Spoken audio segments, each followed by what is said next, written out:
Okay, first of all, your name, Nancy? Nancy Hebert with the DA's office. Spell your last name. Hebert. Tell me a little bit about this case today.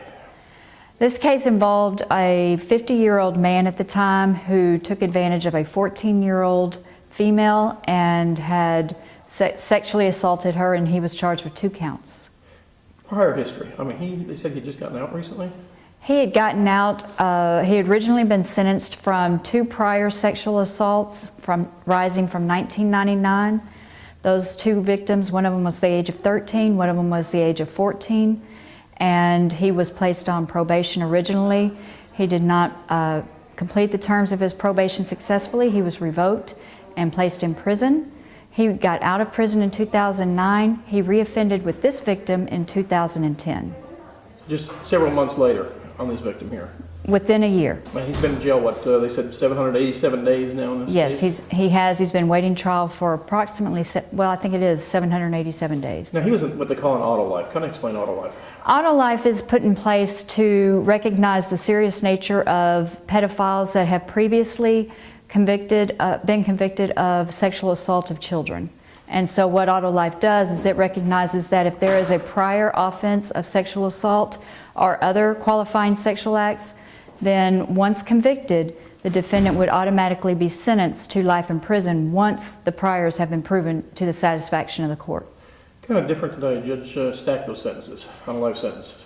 In our particular trial, there were 2 counts of sexual assault, and the jury found both counts guilty, and then the judge, it was within his discretion to determine whether or not to stack the 2 sentences. So the defendant must complete 1 count completely stacked for life, and then the judge put the 2nd count on top of that to be stacked. Now, life sentence on the charge is what? Equal how many years normally before they're even eligible for parole? For this particular type of case involving a sexual offense, it's 35 years before he would be eligible for parole. So he has to complete at least 35 years before he's eligible to be put on parole, and then the 2nd count would be stacked on top of that. Once he's eligible for parole? Yes. So we're looking at 100 some odd years old before you even think about getting out of there? Yes. Okay. And I believe that primarily the nature for that was the judge also heard, in addition to proving up the 2 priors that he had through the paperwork and the judgment from our investigator Joey Ashton, he also heard from both of the victims, the 14-year-old at the time who is now 28 years old, and the 13-year-old who at the time she was 13, she's now 28 years old also. They came and spoke to the judge and testified about what had happened to them back in 1999. All right. What about cases like this? I mean, you're starting to see it more and more and more every day. What are y'all doing anything to try to cut it down or anything like that? Absolutely. What we have put in place is we have over at Safe Harbor, Children's Safe Harbor in Conroe, we have placed prosecution offices over there, and we are involved in the cases from the beginning. So the prosecution and the detectives work hand in hand with the different services and agencies over here from the inception of the case all the way through the trial. So we are together working on these cases to make them stronger and a better presentation to the jury. We also have in place the ICAC division, Internet Crimes Against Children, that has recently been put in place by Brett Ligon, our district attorney, who goes out and does the internet crimes exploration to try to find out whether or not somebody is downloading porn, and that way we can try to stop the internet crimes, because that's a precursor to usually acting out. They'll be involved in some type of fantasy. And then maybe we can stop the crimes before they actually occur by going at it from the front end. So we're working the cases hopefully before we even have any victims, other than those that are involved in the internet crimes.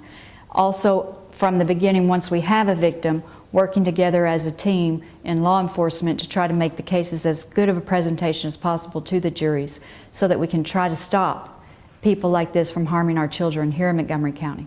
What tell me a little about Children's Safe Harbor? I mean, say a family member feels that the child has been assaulted. How does Safe Harbor help them?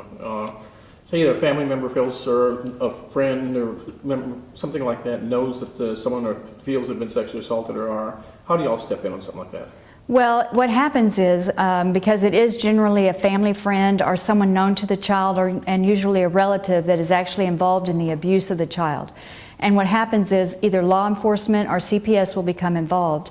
They will then contact Children's Safe Harbor, who has forensic interviewers who are trained and specialized in talking to children and getting the child's story of what happened. So what will happen is law enforcement and CPS will bring the child to Children's Safe Harbor to be forensically interviewed.